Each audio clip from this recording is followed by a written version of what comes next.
The functionalist view considers society's need to have qualified people in certain positions, and that their abilities are rewarded on the basis of their qualifications and contributions to society. Davis and Moore concluded that stratification occurred because of 4 social facts. First, for society to function, its positions must be filled. Second, some positions are more important than others.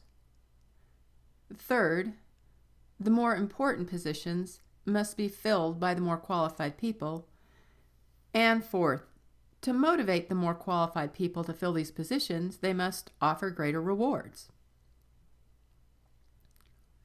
The basic premise to the Davis-Moore hypothesis is that some jobs offer more money because only certain talented and hardworking people can fulfill those jobs, and society needs them filled.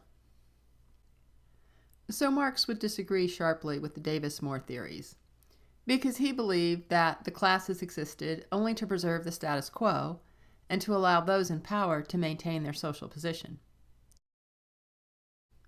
And Tuman criticizes Davis-Moore, saying that we really don't know that these high-paying positions are that much more important than the others. We may need many different roles filled in society, and who is to say some are more important than others? We need teachers to educate children. Why do they earn so much less than lawyers? Tuman says that if the Davis-Moore theory really was correct, our world would be a meritocracy, and we don't have that.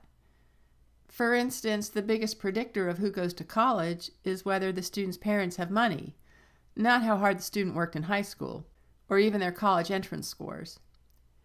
And if social stratification was so beneficial for society, it should benefit everyone, and not just the selected few at the top.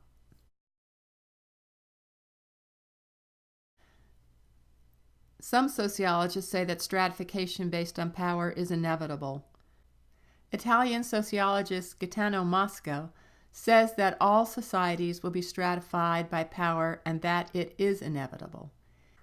He wrote a popular book called The Ruling Class, which states that 3 social conditions must exist that lead to stratification. First, society must be organized, thus it must have leaders. Second, leadership requires power. Some lead, some follow, and the leaders have more power. And third, because humans are self-centered, they will always use their power in order to obtain greater rewards for themselves. So most power and conflict theorists that look at global issues consider the power relations between the classes and how the elites control the different classes. But there are other theorists that look at issues from smaller community or group perspectives and do not necessarily look at competition between the classes, but rather competition within a class. For instance, relationships between lower class whites, blacks, and Hispanics, or between men and women, are still studied from a class conflict perspective. So while the classical theorists use class divisions to study society and hone their theories, contemporary researchers might use those theories to study smaller groups of people. The gist of conflict theory is that there is underwriting conflict in society based on the competition for scarce resources.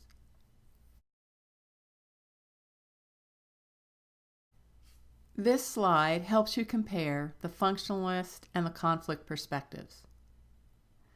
The functionalists believe that merit and a higher need or value of certain roles is the center of the analysis. The conflict view sees that differences occur because of power differentials and that this is the only reason that certain groups of people receive less resources.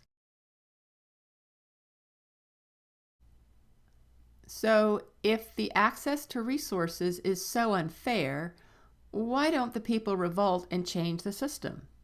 How exactly do the elites continue to control society? There are differing views about this.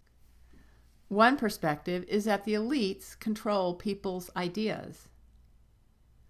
One long-standing idea is the divine right of kings, that God ordained certain people to take the throne and lead. Controlling people's ideas is very effective, more so than brute force, and certainly less deadly.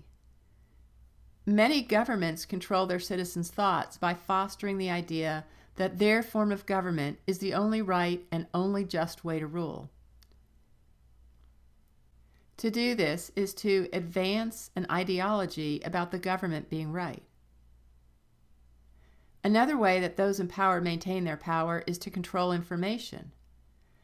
Access to information is blocked so that competing ideas are not disseminated. The less information people have, the less they may question those in power.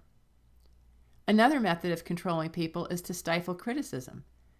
In some societies, you can be imprisoned or have your tongue cut out for criticizing those in power. For that, see the box on page 208 of our text. And consider that Big Brother technology allows for the monitoring of people with dissident ideas.